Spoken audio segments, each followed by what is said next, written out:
मैदे की खराबी का होम्योपैथिक इलाज। अस्सलाम वालेकुम। होम्योपैथिक डॉक्टर उस्मान आपसे मुखातिब हूँ। आज हम मैदे की खराबी की होम्योपैथिक दवा के बारे में बात करेंगे। सबसे पहली दवा का नाम है नक्स वोमिका। ये दवा मैदे के मसाइल के लिए बहुत अच्छी दवा है।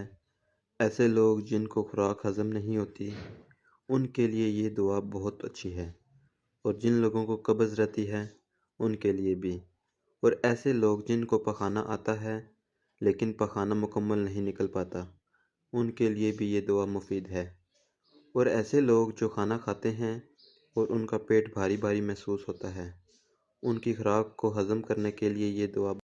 अगली दवा का नाम है पल्साटिला। ऐसे लोग जो चिकनाई वाला खाना खाते हैं और उसके बाद उनके मैदे के मसाइल होते हैं, उनके लिए ये दवा अच्छी है। पेस्ट्री, आइसक्रीम, घी और मक्खन जैसी चिकनाई वाली खुराक के इस्तेमाल के नतीजे में पैदा होने वाले मैदे के मसाइल से निपटने के लिए पल्साटिला बेहतरीन दवा। अगली दवा का नाम है चाइना। ऐसे लोग जिनको गैस का मसला होता है और पेट फूला हुआ होता है और शदीद दर्द होती है, ऐसे लोगों में ये दवा बहुत अच्छा काम करती है। अगली दवा का नाम है लाइकोपोडियम। ऐसे अफराद जो खाना तो बहुत कम खाते हैं लेकिन उनका पेट हर वक्त भरा भरा सा महसूस होता है और गैस बनती रहती है, मैदे में तेज़ाबियत होती है और गले में जलन होती है, ऐसी अलामात में ये दवा अच्छा काम करती है। अगली दवा का नाम है कार्बोविज।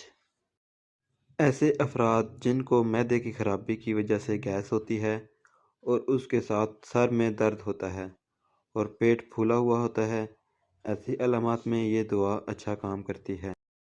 तरीका इस्तेमाल: सुबह शाम 5 कतरे थोड़े से पानी के साथ। उम्मीद है आपको वीडियो अच्छी लगी होगी। वीडियो अच्छी लगे तो लाइक ज़रूर करें। शुक्रिया।